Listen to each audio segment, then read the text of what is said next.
Hello, and welcome to Two Prams and a Homo. Brought to by Punami's Tantrums Emotional Distress. We'll get the Karens a singing. Get the Karens a singing, get your cup of tea on, and have a pew. You're about to get very comfortable with my voice, dear listeners. Also, by the way, this pod is not going to be PG. I hope you're comfortable with an F-bomb and also the C-bomb. Yeah, my name's Chloe, I'm 27, and I was in the motor trade for a very long time, hence these two gimps right here. Josh? Well, Well, that was a hate crime during Pride Month. My name's Josh. I am the homo in Two Prams and a Homo. I am 26 and a half. Are you not? Okay, cool. Sure. My laundry, unofficially 27. 3 months off being 20. Don't often gag. I also am back in limo to trade. I've known Chloe since 2010. I've known Paige since 25. My fun fact is I am quite literally descended from royalty. Great grandfather was the mayor of the town I live in. that's not royalty, that's government. He had a sash. The sash. He had one of those golden. So did I at my baby shower, but that doesn't make me royalty. So yeah, that's me. The backbone of the pod. I won't go that far. I am Paige. I'm 29, closer to being 30 than I am 29, which makes me feel physically ill. I am the other pram in the Two Prams and a Homo. I was also in the motor trade for a very long time. Still am. Don't know why. Emotional damage. And I met these two gimps. I met Josh last year, Chloe the year before. My fun fact is a launch into the pod. I was on YouTube and I had a Derbyshire Telegraph article written about me. Should we get to see this? Hopefully it's buried. Anywho, so today we'll be discussing our car mishaps. Kick this one off. I feel like Paige should take the lead because she's had a lot more than most. She's older. I have had, if you count my latest, 3. If the DVLA are listening, she's actually a really good driver. Please don't make her redo a test again. Anyway, start again. Right, the first one was a mere 4 weeks after I passed my driving test. I passed my test 12 years ago, so there has been slight improvement. We should hope. Emphasis on slight. And to preface this, I learned to drive, right, in Converse and Vans, so I could feel the pedals on my feet through the soles. Do you know what I mean? I think that means she's flat-footed. On route to work, Really I don't wear these shoes for work. I wear boots, and I can't feel the pedals, so I was barefoot, right? I didn't have my shoes on. I had my bed socks on, right? My fluffy bed socks. I was on my way to work, right? And there's this junction where I used to live, and there was a small van in front of me. And if you go straight on, there's like a left turn, but you don't fully turn, you just kind of like whoop, down the fucking road. Do you know what I mean? You don't have to like to turn. You don't full lock it. No, and you don't like fully, you just like kind of like glide. Pivot down the road, right? Okay.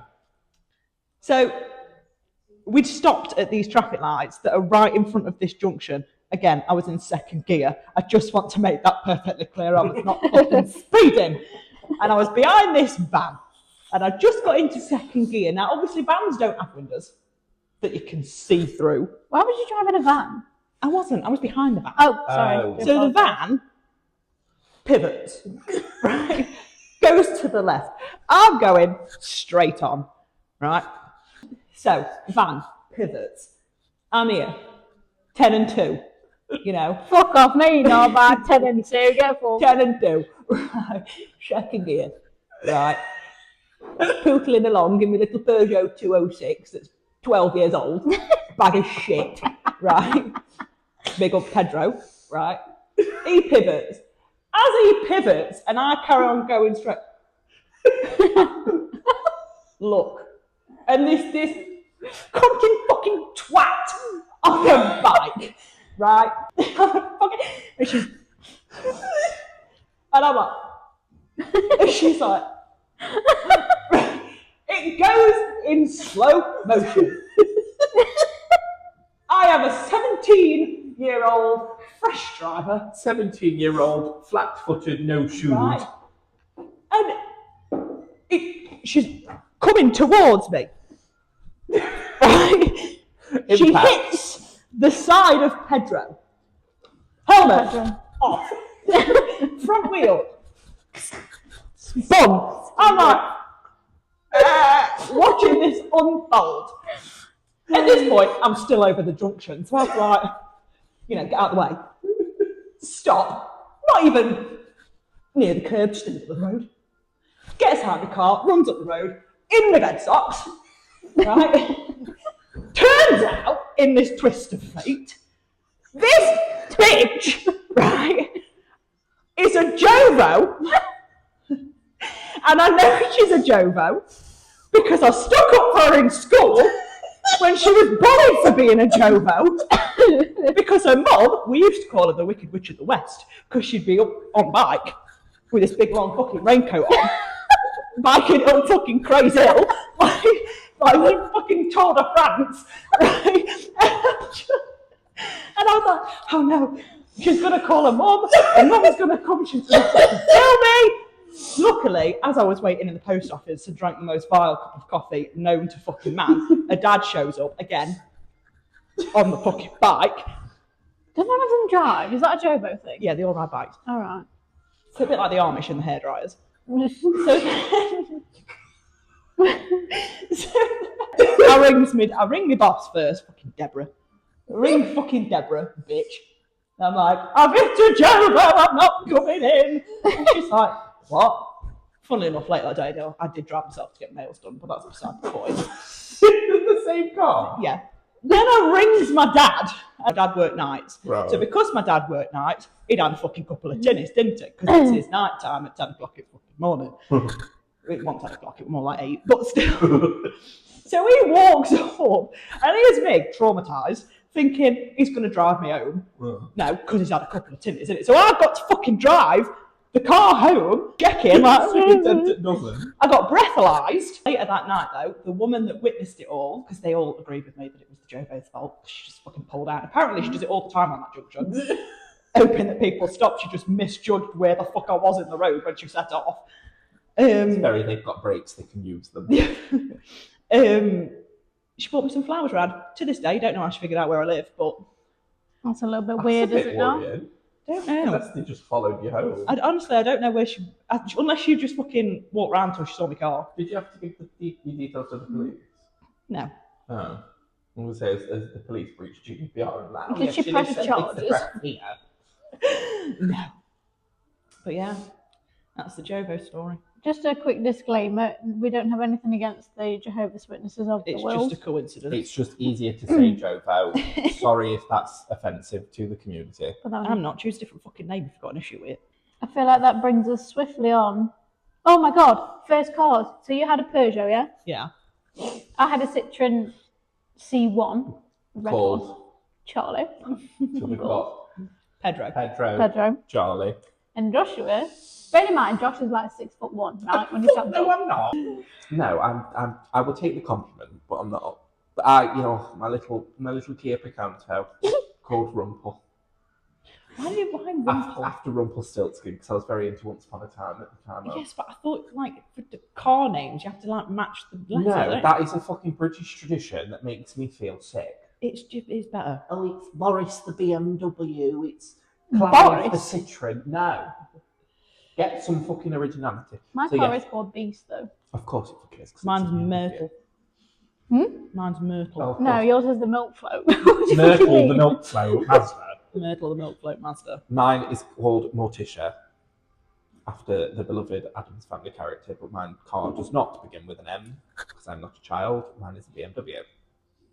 Anywho, Rumple the Kia Picanto. Year was 2060. 26. We're not in 2060, mate. 2016. Okay. So yeah, I've just had to renew my license. I've been driving 10 years, so yeah, it was 10 years ago. I had been driving for all of 2 weeks, I think, legally on my own after passing my test. And my beloved Rumpel was a hand-me-down car that I had from a step-sibling who had been through the wars, the car, not the step-sibling. And we decided as a family to go to Vista Village for the day. I don't know why, because I didn't fucking have the money to go there. Still don't to this day, never will. But I thought, oh, I'll drive. Bearing in mind I'd never drove on the motorway before. And I'm only now just comfortable with it 10 years later. There was 6 of us in total. And I think I had 4 people in my car, including me. Which is very difficult. Kia Picantos are still no fucking bigger, but four people in a small car is a fucking joke. But anyway. And then my mum went down in her car that she had at the time and clearly had 3. No, I can't fucking do maths. What's 7, 8? So if there was 4 in your car with you, there was only 2 in your mum's.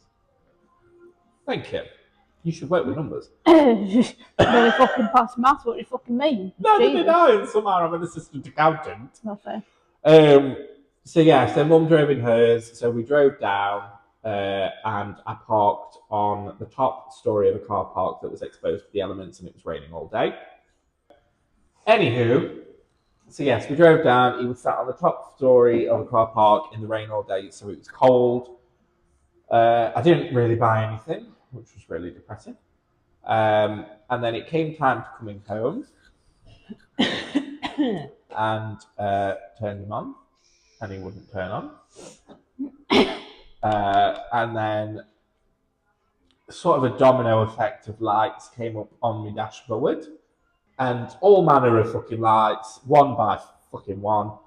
And he, if Jesus hath risen, Rumpel hath died. Somehow we then had to get him from the top floor of a car park onto the main road so that my mum could tow him. So how did you do that? Okay, can we just put a disclaimer out here? When he says tow him, he says that very fucking lightly because it was a fucking road. I'm sure that's illegal. I don't fucking know. I don't know. I thought it was a car towing mechanism because it wasn't rope coloured. It was like neon, like a neon yellow or maybe a green. But it's still rope. All right then. It was rain. So I don't know if we just put him in neutral, and the fact that it was a top floor, we used gravity. Fucking rolled it down. And just let nature take its course. But somehow got him out onto the main road, and so my mum had to put the rope from the back of her car to the front of mine, and what should have been a maximum of 3 hours, it took nearly 7. So there was 5 of us now in my mum's car, and then my stepdad stayed in Rumpel to obviously move the wheel. Luckily, he managed to get the driver's side window down so that he could still enjoy a vape. But obviously, going back to what I said earlier, it was raining, it was cold. The old man was definitely snoring. So it was a bit nesh, but he did have a buddy. And every roundabout we got to, all you could hear were, oh, ropes come off. And he somewhat ended up in the bushes on one roundabout. Might have gone over the roundabout on another, but it was only a small one, thank God. He couldn't twist the steering wheel enough to go round the roundabout, so if you can't go around it, you've got to go over it. And yeah, 6-7 hours later, we got home. Me really pissed off, given that I've only just passed my test and now I've lost a fucking car through no fault of my own. So we sold him to the family mechanic at the time. I don't know, or I might have just donated him. Who knows? And we're told that he's absolutely non-recoverable. He will never rise again. I will never drive this car again. Cut to a year later, I see the beloved first car of mine passing me on a street. So some fucker has lied to me and repaired my little Rumpelstiltskin, and I never drove him again. I think that's probably for the best. Yeah, so we ended up going on Facebook Marketplace and going down the street and getting me one of those really shit small Corsas for like 500 quid. That at the time when we got it, I think the lad that had it was using it as like his fishing car because there was fucking mould growing in the back of it and it smelled like fish.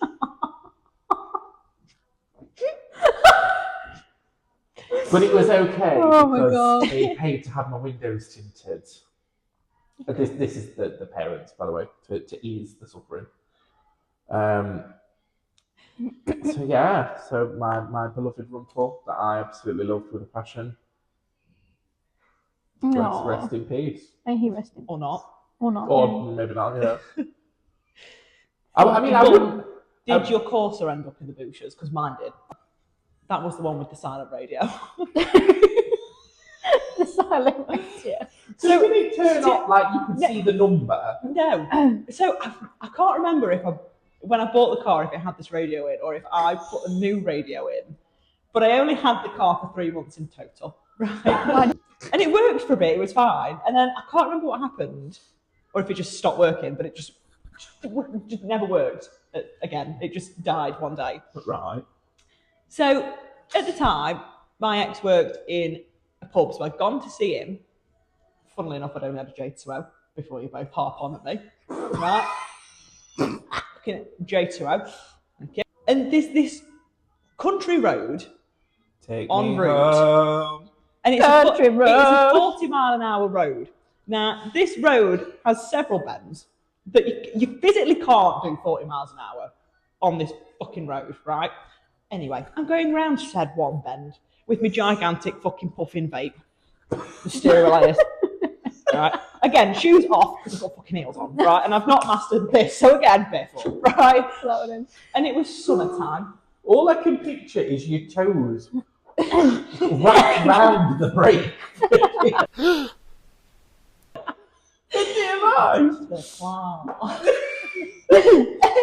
So, driving along in silence with my gigantic vape, right? Not one of these dainty fuckers. No, the big. It was like a big beefy one thing that's like cloud chasing ones. Right? And I goes round this bend, and as I'm going round the bend, someone's coming the other way.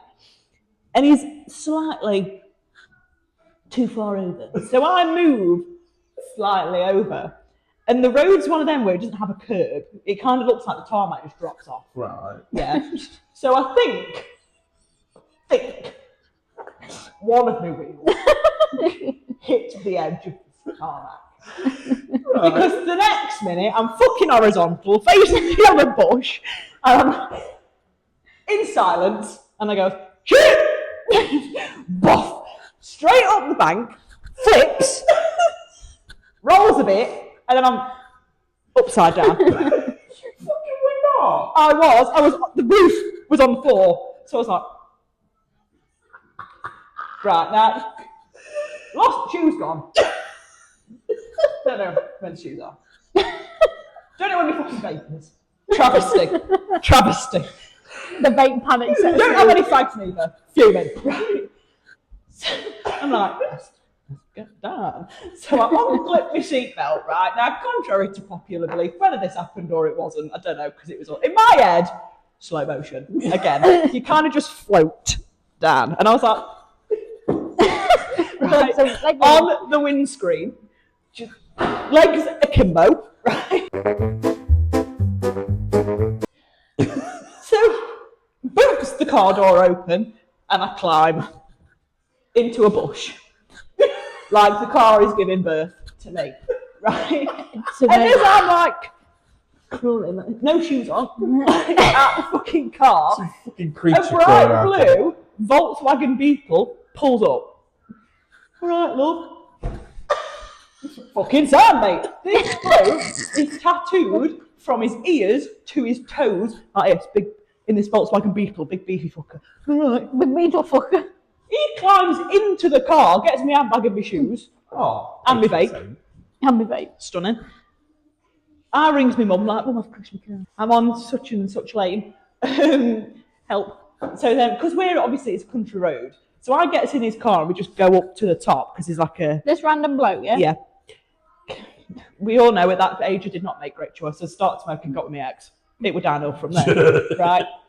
So from there. Pulled into this side junction at the top, waiting for my mum.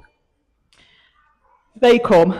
My dad hands me a fag. I'm like, cheers, Jason. That's what I need. Cheers, Dad. Thank you. Cheers.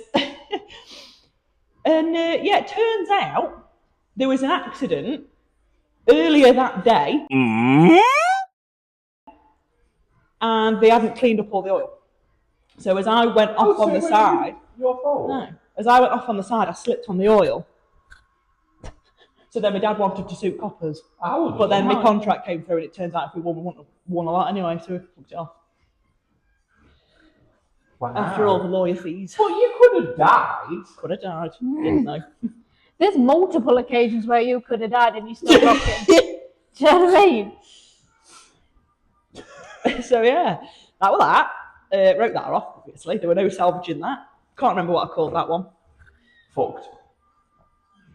Constance or something stupid like that. Consuela. Consuela the Corsa. Consuela the Corsa. And there was the Fiat. Beefy, obviously. Basic bitch. The Fiat 500. That wasn't me. I wasn't driving. That was Darius. But that wasn't that dramatic. We were going For legal reasons, he was insured. Yeah. We were going round a roundabout and he slipped on some ice and tried to accelerate out of it instead of just taking his foot off the fucking pedal. So again, horizontal, hop the curb and hit this fence. I'm there like this. The whole time. Just not bothered. He hits this fence, he's like, oh, I'm there thinking it's fine, it's just going to be a bit of a dead note. Bumpers in half. That were right off and all. I think that's it.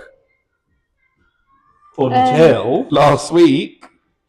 To be fair, I was going to go back, but the car moved and I don't know which car it was now. Yeah, but that was that fucking stupid gunting man's fault.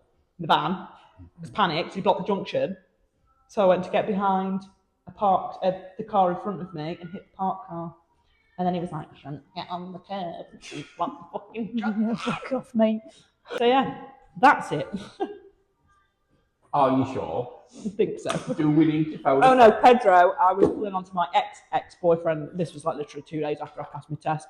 Panicked because somebody gave way and I pulled onto his driveway and ripped my back bumper off.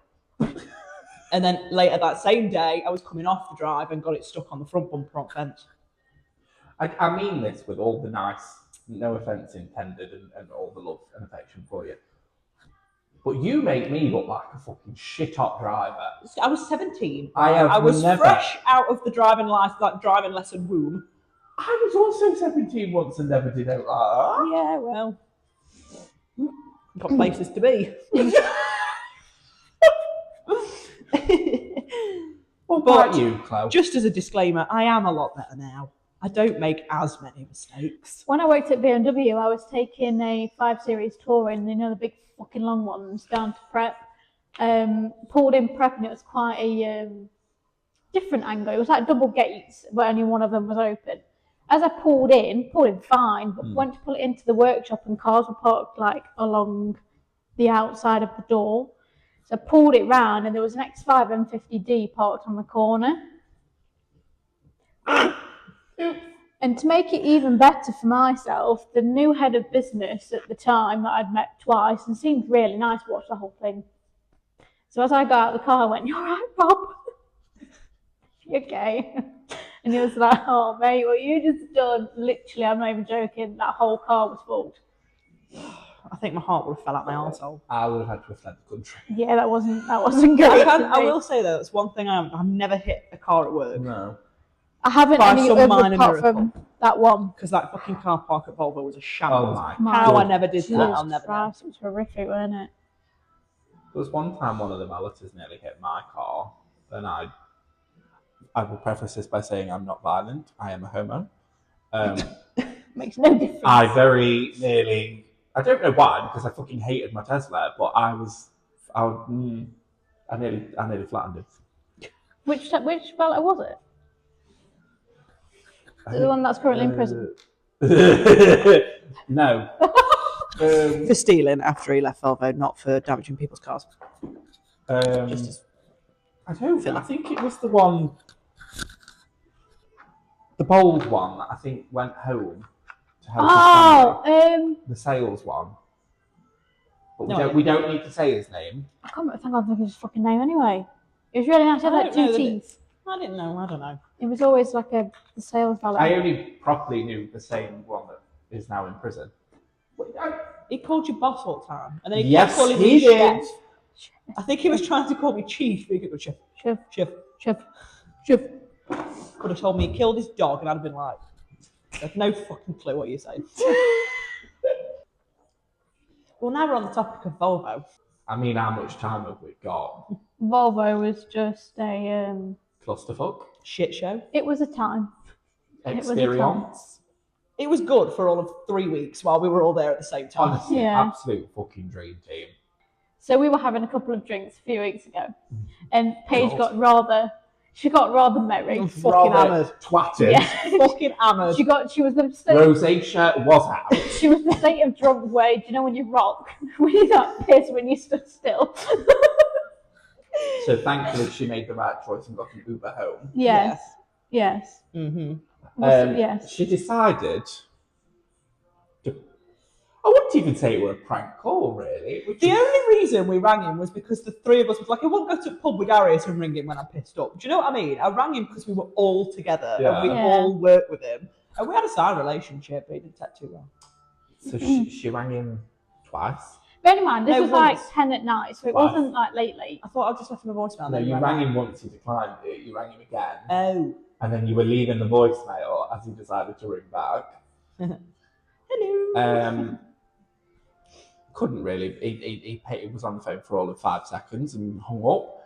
And then suddenly, upon Josh's commute home, Josh gets a phone call from him. And of course, because it's his number, he answers it. Just to preface, I'd already had 4 missed calls, but I was in the land of nod by this point. Fucking spark out. And if we talk for context, in terms of importance to said old boss, I was at the bottom of the fucking list. I was there for almost 6 months last year. So the context, I didn't think he'd saved my number because the last time I texted him, he left me on red. And I get a phone call on my commute home from the wife, fucking booting, hollering, screaming at me like I'm a child because of Paige ringing him. And so the full conversation was, tell your stupid fucking friend Paige to don't fucking ring my fucking husband again whilst he's fucking trying to settle my fucking child. Safeguarding? You don't work with him anymore, delete his fucking number. And then at the end, it was all right, thanks, Josh, bye. And I've never had whiplash, however, I became very close to it because what the fuck am I getting it in the neck for? You tell me, princess. It's the answer. No regrets. More to the fact, why would you ring back if you're putting your child to sleep? Why have you got your phone on if you're putting your child to sleep? Why answer? Literally. Why are we the problem? Well, why am I the problem, apparently? I think, though, because we were both talking, I reckon he just assumed I was with you and not with both of you. But you said I'm here with Josh and I'm Chloe. with Josh and Chloe. I don't know. I was fucking drunk. I can't remember. You literally, for context, said to him, I'm with Josh and Chloe. So yeah, cracking, one of many cracking events relating to Volvo. Oh. Speaking of drunk night outs, what happened with your tip tonight at the neighbours? I think it was an early birth. It wasn't the husband of the house's birthday. It was like a few days before. But I thought it was New Year's Eve. No, it was meant to be New Year's Eve, and then they took it booked. I think we are going around this year though, and I can't fucking wait. So yeah, so we'd gone round. It was like a birthday celebration. I had taken 12 cans of AU. Of what? AU vodka. Oh, AU. It's fun to mispronounce things. Okay, you know, hummus. Hummus. So I think I'd taken 6 of the cherry, 6 of the blue raspberry. I'd taken an entire bottle of rosé. No, I didn't. It was more than that. I think I took 20 because I had black grape, blue grape, purple grape, whatever fucking grape it is. Flavours don't matter. Pink raspberry, and then the peach, a bottle of rosé, and I don't think I took. Oh my god, what's the name? Jaeger, but I had Jaeger whilst I was there, and it was nice. They had like barbecue food, picky food. It was nice, and somebody, you know, when somebody's like, "Oh, you're not going to drink that," obviously you can't let the side down. So I was like, "Fucking watch me." I think I had 2 cans in the space of a minute of Attu.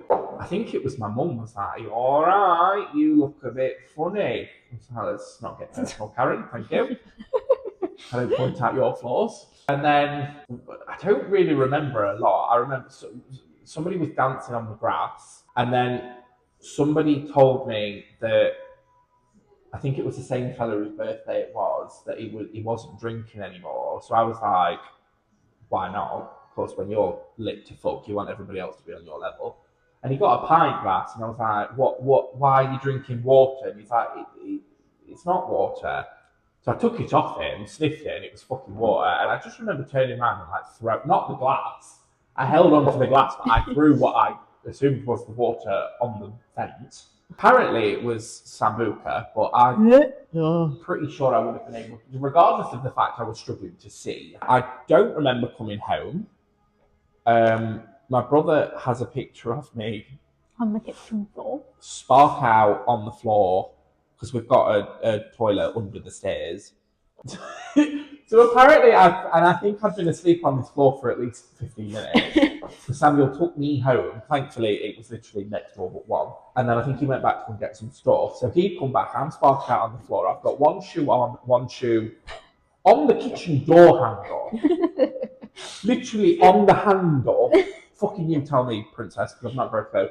And then he somehow got me upstairs. I twatted my head on my door before it was open. I assume I thought the door was already open, so I went into it. And then they put a big, large orange B&Q bucket next to my bed in case I threw up. B&Q bucket. It's a cheeky sponsor. And so yeah, I don't remember coming home. Always a sign And of then night, though. the next day, when I saw one of my other neighbours that went, who had his arm in a sling, I was like, what the fuck did I miss? He was doing a gymnastics competition after I left and somehow fell flat on his collarbone. Fucking hell. And fucked his arm up. And he said, I think he said something like, I'm middle-aged, don't fucking let me do this again. Fair. So one left with an injury, and many people left pissed, including me. Peace up, A-Town. This has been the first ever episode of Two Prams and a Homo. Thank you so much for listening. And from me and my 2 amazing co-hosts, I'm sure we'll see you again soon.